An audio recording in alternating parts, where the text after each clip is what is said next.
Hey everybody, it's Thursday. Normally we film these videos on Wednesday, but it's a short week for us this week because our school is a polling location for the election on Tuesday. So, so we're here again in the car on our way to work, and you guys should know by now if you've been around for a while that means we're going to do a morning book report.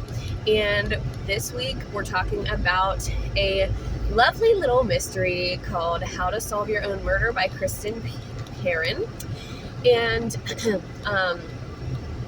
the cover is pretty cute as well. If you look it up, it's pretty cute. I have already returned the book to the library, so I don't unfortunately have the cover to show you guys, but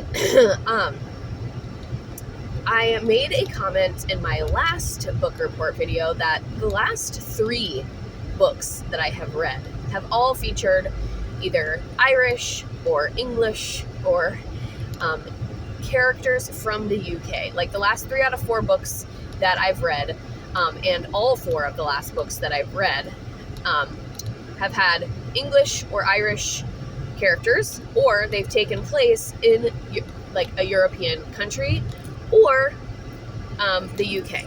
So I am a bit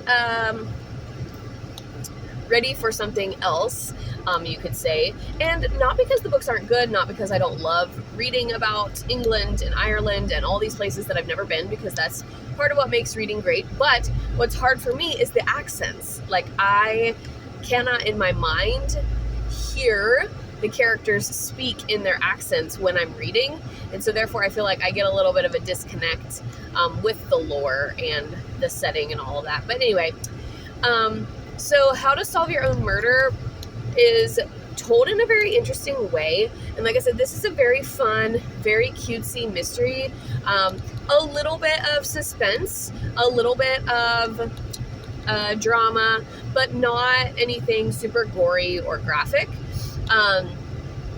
But the story is actually told through a series of vignettes from the 1960s and present day. And also, before we get too far into this video, if you're new here, make sure you hit that red button and subscribe, and let me know down in the comments if you've read this one. And I actually finished this book at the perfect time. I finished it right before Halloween, so it was a perfect fall, like I said, just really easy mystery read. This was a book club read, and it was also a library read. And it's going to count for letter H for our A to Z reading challenge, and it was book number, I think, 29 for the year. 29 or 30, one of the two, because I'm at 30 right now, so I can't remember if with those couple of beta reads that I did, like what number exactly I'm on, but it's either 28 or 29. So we're over 2/3 of the way through our reading challenge, which I've also been talking about here a lot in recent videos. Like, I do have 2 nonfiction books that are in the works, plus a fiction novel going at all times. So I've kind of felt like my reading speed this year has been a little bit low, just because I've been trying to break up, like, reading my What to Expect book, for example, in different sections based on where we are in the pregnancy. But then I've also, like, kind of had this fiction book going nonstop, like a revolving door of fiction. But anyway, back to the book. So it's told through a series of vignettes, some in the 1960s, some in the present day. And there are really 2 main characters. There's Frances, who is the main character from the 1960s set of vignettes, and then there's Annie, who is the main character from the present day set of vignettes. And essentially, Annie is Frances's great niece, I think. Yes, because she calls her Great Aunt Frances. So essentially, the book starts off with Frances in the 1960s, Frances and her friends attending a street fair, and then Frances gets read this fortune, like a fortune from a fortune teller, and that pretty much defines her entire personality for the rest of her life. And that's really all you need to know about Frances and her time in the 1960s. The rest of the 1960s vignettes, which I actually really liked, and I probably could have gotten away with this being 2 books, and having us, just get an entire like part 1 could have been all about Frances, and part 2 could have been all about Annie. But the way that it was told really showed you like the evidence leading up. So the book, like I said, is called How to Solve Your Own Murder. And Frances spends her entire life pretty much thinking that someone is going to murder her one day and trying to figure out who it's going to be while she's still living. And then so the vignettes kind of give you these little snippets of why she thinks this person did it and blah, blah, blah, blah. We'll then jump forward to Annie, who again is her great niece. And so Annie comes into the story because Annie is invited to the will reading of Great Aunt Frances. And she has never met Great Aunt Frances before. She's heard kind of stories. She's heard a little bit about this paranoia that Great Aunt Frances had. Because again, Great Aunt Frances has spent her entire life preoccupied by this fortune. And then, come to find out, Great Aunt Frances wasn't so paranoid after all, because Annie ends up being charged with the task of solving Great Aunt Frances's murder. So, like, that's not really a spoiler because they literally tell you that in the beginning that Great Aunt Frances ends up dying. But also, like, it's so early on into the book that that's kind of why it's called How to Solve Your Own Murder. Like, Frances spends her entire life plotting and predicting who's going to be her murderer. And then she arranges this whole thing to have Annie solve her murder and figure out, because she knew that she was going to figure it out.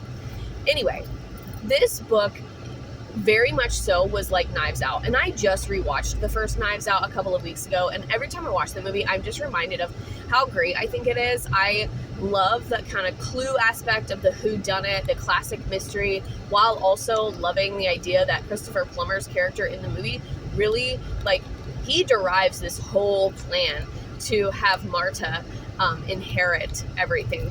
And she doesn't know, but like, it's just fully a scheme. And I really loved this book. It did take me about a week to read it, only because I didn't have as much time for reading towards the latter end of that week. But once I got to a certain point, I was like, I have to finish this book. And I would say that was within like the last 60 to 70 pages. I just wanted to finish it. I really, really enjoyed it. I thought it was like fun, spooky, but also I just loved how similar it was to Knives Out, because I love that movie so much. And also it was very much Clue, very much kind of Nancy Drew, like with all these hidden doors and, you know, all of this evidence that she kind of finds sprinkled around. So if you like any like classic detective story, I think you will like this one.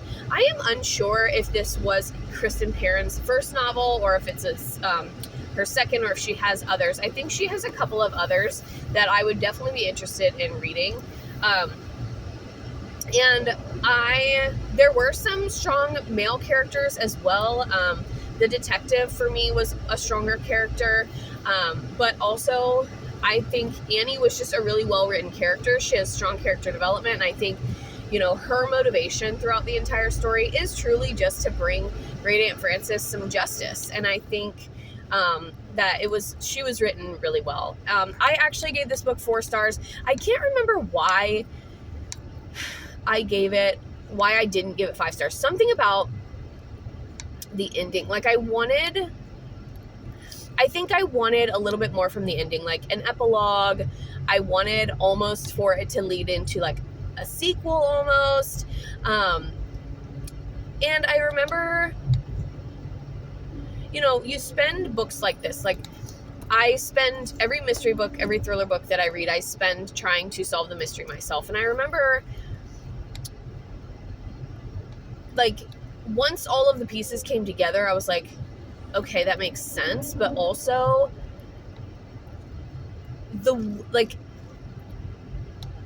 there wasn't that much buildup, I guess, is my only critique about this book. Like you're thrown a lot of pieces of evidence, you're thrown a lot of red herrings, you're thrown a lot of like, this character, this has this motivation. Again, very Clue, right? Very Clue, very Knives Out. You're trying to piece this together. But then when it actually is determined who the murderer was.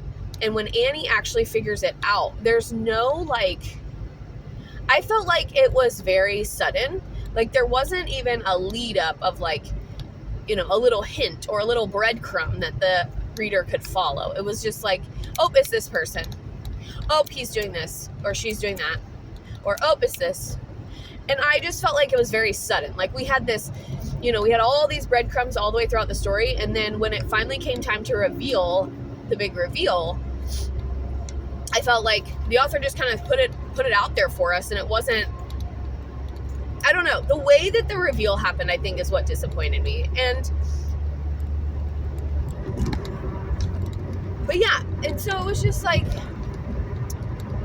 that was my only critique. So I gave it 4 stars, and then, but over on Storygraph, I gave it a little bit higher than that. I think I gave it like a 4.25, maybe even a 4.5, because as we know, Goodreads only allows whole number stars, and Storygraph you can get a little bit more specific with your ratings. So I gave it 4 stars, but still, I haven't really read that many books this year that I have considered 4 stars. So for this one to stand out as much as it did, is good. And 4 stars is a good rating. I think it was a good book. Like I said, I loved the aesthetic of it. I loved the vibes of it. And I loved how, like I said, I've said this a couple times, but how similar it was to Knives Out and Clue and all those things. Like, I love a good sleuth story, and this one was a good one. It is adult. I would say there was some mild language in it, and some themes like, there is a pregnancy storyline, so if that's a sensitive topic for you, but there's also like an adoption storyline, but there is more than just one murder in this story. So, but it is a mystery thriller, so typically, you know, when you read a mystery thriller or you're reading in that genre, death is kind of one of the things in those stories. So, yeah, I really enjoyed this book. Like I said, if Kristin Perin has another book or other books, I would be interested in reading them. Let me know if you know of any of her other books, if you've read any of her other books. You can just drop those in the comments for all to see.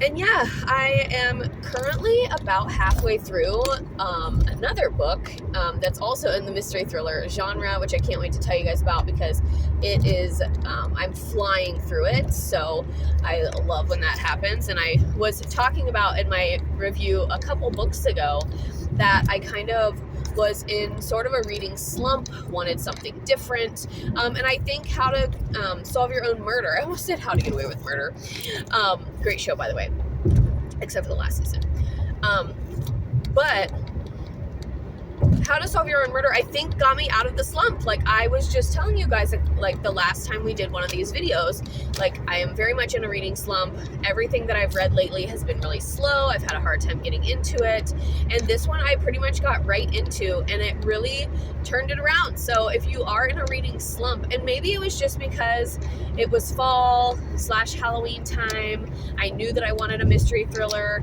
and because of how light and like easy this one was, it just really made it easy to get out of the slump. But I immediately, like, I went to another thriller after this one. So but yeah, so I think I can say I'm comfortably out of the reading slump. I actually was already, like, I'm not even halfway through the book that I'm reading now, and I already was picking my next book. So that's a good sign for me.